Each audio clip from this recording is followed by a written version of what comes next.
Goeiemôre van my kant af, dit is lekker om saam met julle te kuier vandag en ek hoop jy is gereed dat die Heilige Gees jou finansies na 'n volgende level toe vat. Amen. Niemand hierso is meer lus vir sukkel nie, as ek reg. Enige iemand hier wat droom in die oggende om arm te wees? As jy is, kom staan gou hier voor dat ons vir jou hande oplê, vir jou kom bid of iets. Niemand in hulle heldere verstand dink by hulle self, ag Jesus, dit is so lekker om net elke maand hier te kom nie. Niemand dink dit nie. Maar tog, wanneer ons die Here vra vir voorsiening en goed, dan voel ons altyd so 'n bietjie skuldig, né? Weet ek nie of ons regtig of ons mag vra vir die seëning, of ons mag vra vir daai seëning, of ons mag vra vir daai seëning nie. En daai tipe gedagte wêreld koppel ons aan 'n armoede mentaliteit. Want ons dink daar's 'n tekort in die Here se voorsiening vir ons lewens. En laasweek het hulle met ons gesels oor die prentjie van God wat so baie bepaal in jou lewe, om te sê niemand kan beter na ons kyk as ons Hemelse Vader nie. En 'n belangrike stel net weer om te recap is jou indruk en jou prentjie van God bepaal hoe jy God gaan ervaar.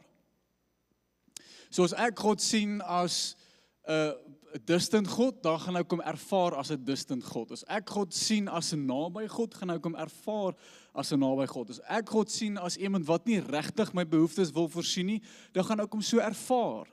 En dan gaan dit vir my moeilik wees om daai wonderwerke of daai pa-figuur van sy kant af te ervaar in my lewe. Nou, die tema, the poverty gospel, is 'n teenkant of 'n teenstelling van die term the prosperity gospel. Baie keer as ons die woord hoor, the prosperity gospel, raak mense ongelukkig, hulle raak frustreerd, want jy sien, moet net nie te veel oor rykdom preek nie, moet net nie te veel oor geld preek nie, moet net nie te veel vra oor hierdie dinge nie, want hoekom? Dit is nou hierdie teenpool, aan die een kant wil ons wel af wees, maar aan die ander kant mag ons ook nie wel af wees nie, so wat moet ons nou wees? So mense kom sê, nee, prosperity is nie goed nie, dis nie wat die Here vir ons wil hê nie. Dis okay, goed, as ons nie glo in die prosperity gospel nie, kom ons noem die evangelie dan die poverty gospel.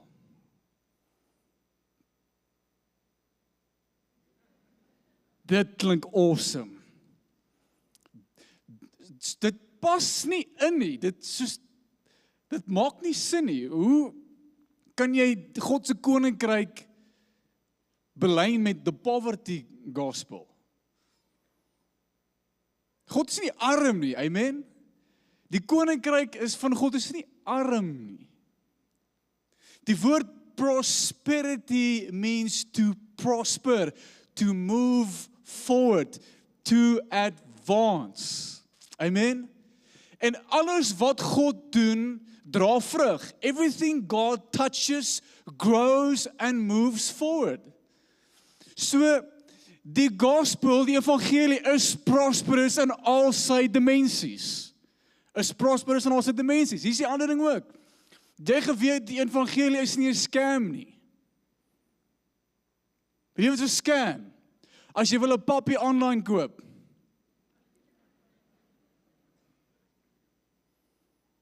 en dan sien jy 'n mooi woefie, en daai oogies kyk vir jou, en jy sien, okay, R5,500, kom ek betaal het. Koep. En dan verdwyn die persoon van die aarde af. 'n Scam is, ek offer vir jou iets, maar ek kan dit nie vir jou gee nie. Of jy kry 'n oproepie. Jy het hom al gehad.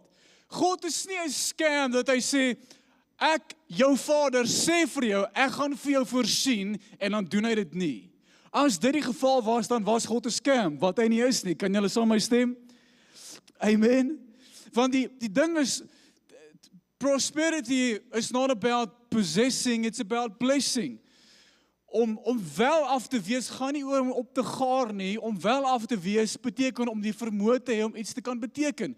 Nou die teenkant van hierdie ook is, mense noem dat Jesus was arm. Jesus het nie 'n klip gehad om sy eie kop neer te lê nie. Jesus kan nie arm wees nie. Hoekom nie? Want hy is God. Hy maak, hy skep, hy create. Inteendeel, toe Jesus gebore was, het daar 3 wyse manne na hom toe gekom en vir hom sout en goud.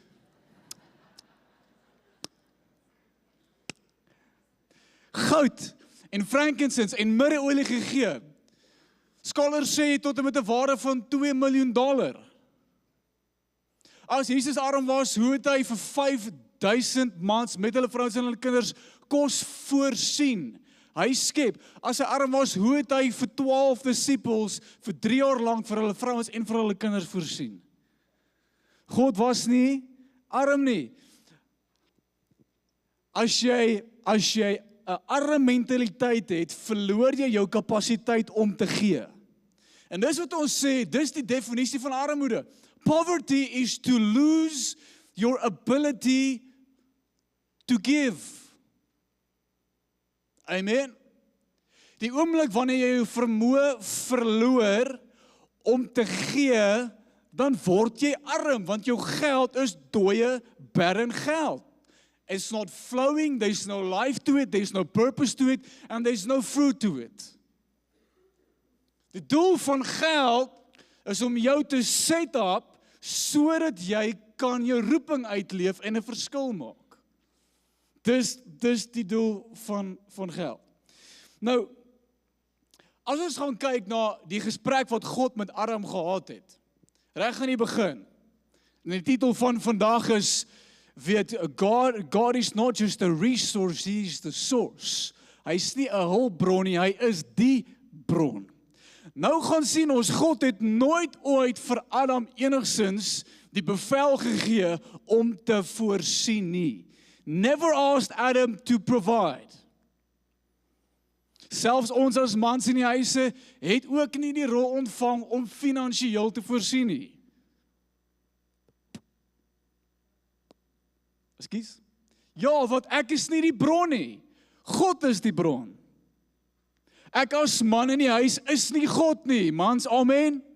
God bly God. Wat God wel vir Abraham gesê het, is vat dit wat ek alreeds voorsien het, kultiveer dit en vermenigvuldig dit.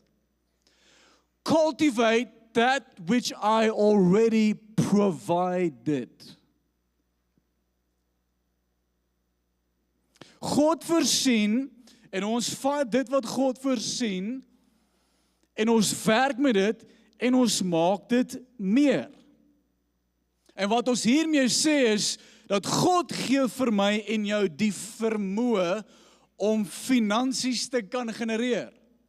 God gives us the power to create wealth. Hy gee vir ons die saad, hy gee vir ons die hulpbronne en vat dit en dan saam met dit connect hy wysheid en kreatiwiteit en energie en krag en skills en die twee ontmoet mekaar en daar vermenigvuldig dit wat God vir ons gegee het. Nou mense mag dalk sê, okay, maar die geld wat ek het ek so hard vir gewerk. Jy weet, the money I have is mine. I've worked hard for this. Weereens, ek kan nie sê dat die geld wat ek gemaak het, is as gevolg van my eie te doen nie. Waar kry jy die skills vandaan? Waar kry jy die asem in jou longe vandaan? Waar kry jy die vermoë vandaan om geld te kon genereer? Inteendeel, ek wil vir jou 2 powerful skrifverse lees wat praat van God wat die bron is. Nou net om te verklaar die verskil tussen die bron en die hulpbron, jou besigheid is 'n hulpbron, is 'n resource. It's not the source. Amen. Jou investments, jou aftree aan die tyd, dit is 'n hulpbron, dit is nie die bron nie. En ons gaan baie keer en ons gaan maak die besigheid God. Ons gaan stel ons afhanklikheid in die besigheid, in die ekonomie, in die trading daar buite, ons maak daai die bron wat vir ons voorsien, maar is eintlik net die hulpbron. Wat finansies genereer? Nou hoor gaan hierso, Deuteronomium 8 vers 12 en 18 tot 18. Weereens hierdie skrifvers kap vir ons die gedagte van armoede totaal en al uit die pylvlak uit. Vers 12. Wanneer jy eendag genoeg het om van te leef en in die mooi huise woon wat jy gebou het, wanneer jou skape en jou beeste vermeerder, het jy en jou goud, silwer en jou besittings baie meer geword het, moet jy nie self voldaan begin word en die Here wat jou uit slawerny van Egipte gevat het, vergeet nie. Hy sê, wanneer al hierdie mooi dinge bykom, moenie vergeet van God nie. Vers 17. Daarom moet jy nooit dink, jy het met jou eie krag en ryk en sterk geword nie. Dink altyd aan die Here, want dit is hy wat jou gehelp het om arm te word. Is die woord ryk daar in die skrif? Dis hy wat jou gehelp het om ryk te word. Hy het dit gedoen omdat hy tot vandag toe getrou is aan die beloftes wat aan Abraham, Isak en Jakob gemaak het. Hoor gou hoe mooi sê die NIV in die Engels dit. You may say to yourself, my power and the strength of my hands have produced this wealth for me. But remember the Lord your God, it is He who gives you the ability to produce wealth. Amen. Hy bekragtig my om finansies te kan genereer. Ek kan nooit uit my eie sê, wow, kyk wat het ek vervaardig nie. Hy gee vir my die vermoë. 2 Korintiërs 9, vers 8 tot 10. Ons het hierdie skrifvers al baie behandel.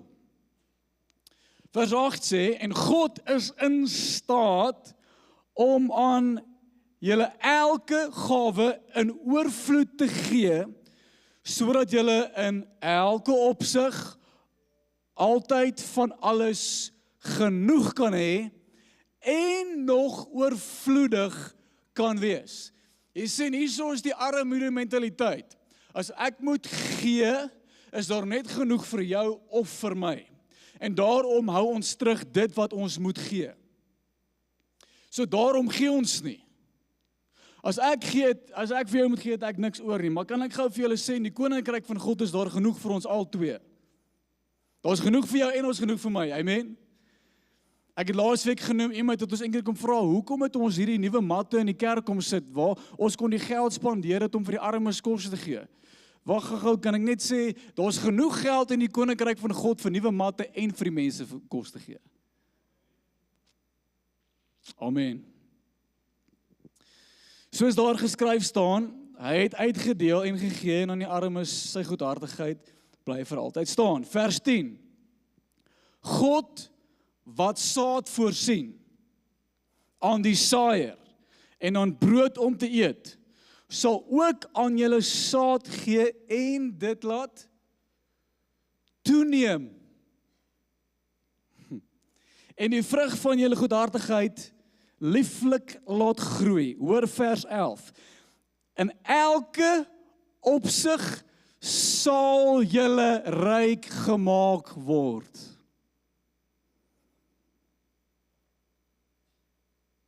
Ja, maar as die Bybel praat van rykdom, praat dit nie van geld nie. Ja, dit doen.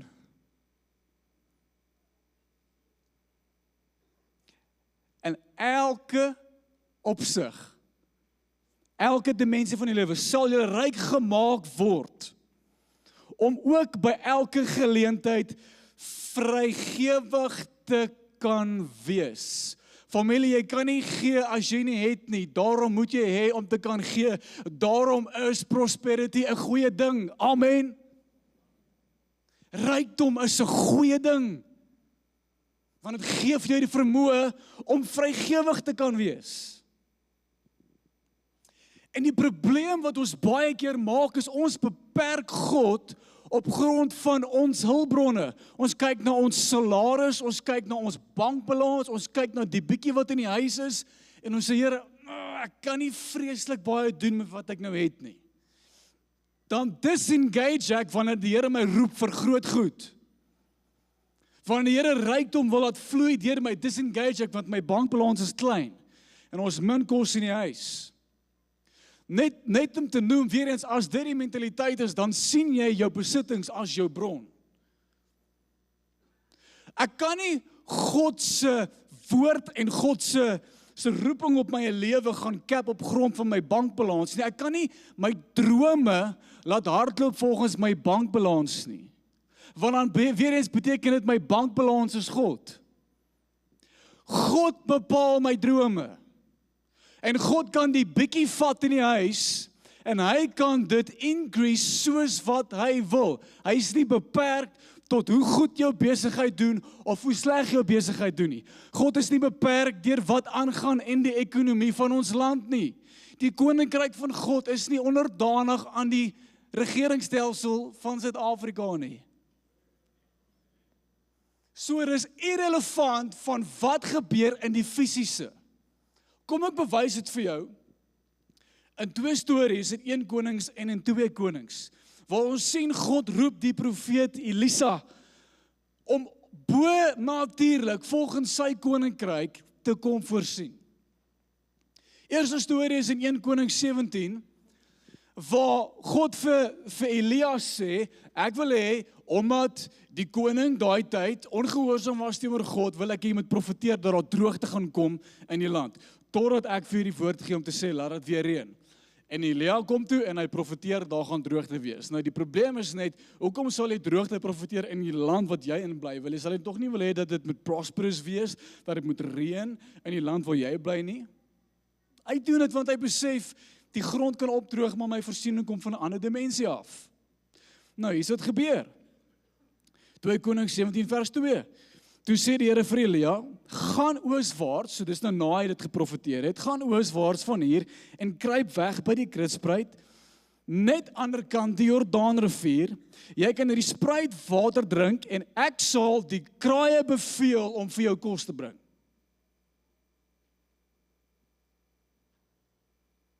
God is nie afhanklik van die reën om vir hom te gesorg het nie. God gaan kos by hom uitkry, voorsiening by hom uitkry, hoe ook al hy wil, en as hy fools moet gebruik, dan sal hy dit doen.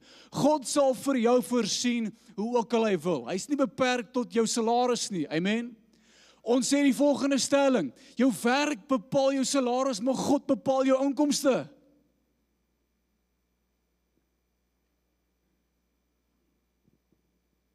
Elia het gemaak soos die Here hom beveel het, en by die Kritspruit ander kan Jordaanrivier gaan wegkruip. Die kraaie het soggens en saans vir hom brood en vleis gebring, en hy het water uit die spruit gedrink. Vers 7, na tyd het die spruit egter opgedroog, want daar het geen reën in die opvanggebied geval nie. Goed, daar droog nog 'n bron op. Eerste hulpbron het opgedroog. Nog 'n hulpbron, die rivier droog op. Weereens, die ekonomie kan opdroog, die besigheid kan opdroog, goed kan opdroog. But God still finds a way. Dan gaan hy, vers 8, toe sê die Here vir Elia, gaan bly in die dorp Sarfat, naby die stad Sidon, daar woon 'n weduwee. Ek het aan haar opdrag gegee om vir jou te sorg. Nou, 'n weduwee het nie geld nie. Soos Here, dit maak nie sin nie, want daai hulpbron is leeg. Klaar. Weer eens, God sê, watch the space. Kan ek jou weer verbaas? Gaan doen dit. Hy kom toe by die vroutjie aan, hy vra toe vir haar, vir water en vir brood, en haar respons is in vers 12. Maar sy antwoord hom, ek verseker jou voor die Here, jou God, dat ek nie 'n stukkie brood in my huis het nie. My bankbalans leeg. Ek het niks om vir jou te gee nie. Ek het net 'n handvol meel oor in die kruik en 'n klein bietjie kookolie in die kan. Ek was juis besig om hout bymekaar te maak om hierdie laaste maaltyd vir my en my seun gaar te maak. Daarna moet ons maar sterf. Duidelik was God nie haar God nie. Duidelik was hy nie haar bron nie. Duidelik was die kos in haar huis haar bron. As dit uithardloop, dan is daar niks meer om my te onderhou nie. En God wil haar bietjie dieper vat en vir haar wys, luister hier, ek gaan jou wys wie is jou God. Vers 13, Elia sê vir haar, moenie bekommerd wees nie. Gaan aan en doen soos jy sê, maar bak eers vir my 'n roosterkoek en bring dit vir my. Ek het klaar so min. As ek vir jou eers my roosterkoek moet gee, gaan ons niks oor hê nie. In elk geval, sy doen dit. En dan sê hy vir haar, daarna kan jy vir jou en jou seun sorg. So sê die Here, die God van Israel. Die meel en die kruik sal nie opraak nie en die olie sal nie minder word nie, totdat die Here weer dit oor die land laat reën het. En so het dit toe gebeur. Haar meel het nie opgeraak nie en sy kon aanhou kos voorsien vir haarself en vir haar seentjie. Weer eens ek sê, God is die bron, moet hom nie cap nie. Laaste storie, 2 Konings 4. Is nou Elisa, is nie meer Elia nie, dis nou Elisa. Baie lieve mense gewees, die vrou kom by hom aan, ook 'n weduwee, en sy sê vir hom, luister hier is moeilikheid, die mense wil my 2 seuns vat as slawe, want ons het so baie skuld om te betaal. En hier's wat Elisa sê, wat kan ek doen om jou te help? Kan agterkom hy wou gehelp het. Sê vir my, wat het jy in jou huis? Sy sê, hoegenaamd niks nie, behalwe net 'n kan met olie. Weet jy eens, wat vir ons lyk soos bietjie, wat vir ons lyk soos niks, die hulpbronne lyk baie min. As God sê, vat daai bietjie, doen wat ek vir jou sê om dit te doen, en kyk wat doen ek in jou lewe. Toe sê Elisa, gaan leen leekruike by al jou bure, leen soveel as wat jy kan, dan moet jy en jou seuns in jou huis ingaan en die deur agter hulle toemaak. Maak dan al die leekruike vol olie. Die wat vol is, moet julle een kant sit. Sy het gedoen soos hy gesê het en die deur agter hulle toegemaak. Haar seuns het die kruike vir haar gebring en sy het een na die ander vol gemaak. Spoedig was elke kruik vol. Die oomblik toe sy die bietjie vat en begin net in obedience optree en te sê, Here, U is die bron, ek gaan nie U cap op grond van die bietjie olie wat ek het nie, en die oomblik toe sy begin gooi, toe is die olie nie meer haar bron nie, toe word God haar bron, en die oomblik toe God haar bron raak, word daar oorvloedige olie in haar lewe ingetap, en het hou aan, en het hou aan, en het hou aan, en het hou aan. Die probleem hoekom ons baie keer tekort beleef vir ons lewe, is omdat ons hulpbronne sien as God.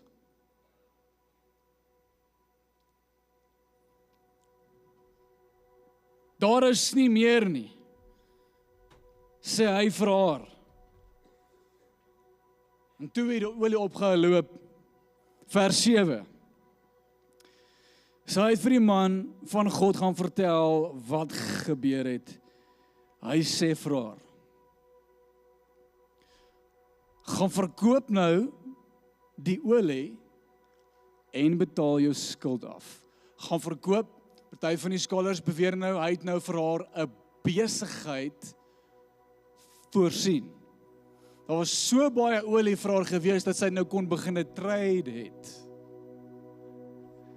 Die bron, wat God is, het nou hulpbronne verskaf aan haar, sodat sy verder geld kan maak. Dat die Here is die een wat die hulpbronne voorsien aan die besigheid, sodat die besigheid sy roeping en sy doel kan vervul. Gaan verkoop na die olie en betaal al jou skuld af, en dan, en dit wat oor is, laat jou familie verder van dit afleef.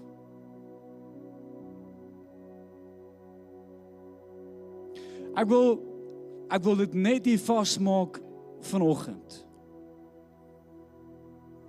Ons hardloop uit hulpbronne uit. We run out of resources because we see the resource as God. My enigste boodskap vanoggend is, moenie laat die geld in jou rekening, dit wat in jou huis lê, beperk dit wat God met jou lewe kan doen nie. Dit mag vir jou lyk soos bietjie, maar daar is nie 'n tekort in God se koninkryk nie. Hy kan die bietjie vat en hy kan dit vermenigvuldig soos wat hy wil. Miskien is jou besigheid op 'n moeilike plek. Ek kan nie vir jou 'n 3-punt besigheidsplan gee oor hoe om uit te kom. Al wat ek kan sê is wees gehoorsaam aan God en hy gaan jou besigheid vat in plekke wat jy dit nooit kan vat nie. Amen. Hy kan jou ryker maak as wat die wêreld jou ooit kan maak. Vertrou hom as die bron. Hy kan vir jou deure oopmaak, hy kan vir jou seils inbring soos wat niemand of niks kan nie. Vertrou hom. En watch hoe hy jou gaan verbaas. Amen. Kom ons staan saam, bid ek vir ons en ons sing ons hierdie lied saam.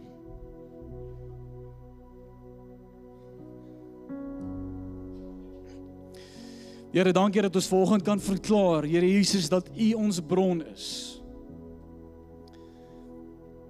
Dankie Here dat ons weet dat ons nooit kan inperk in die mentaliteit wat ons het rondom ons geld en ons hulpbronne, Here.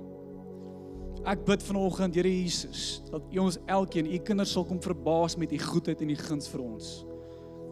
Hoe dit U hart is, Here, om ons op 'n plek te kry waar ons kan invloedryk wees vir ons gemeenskap.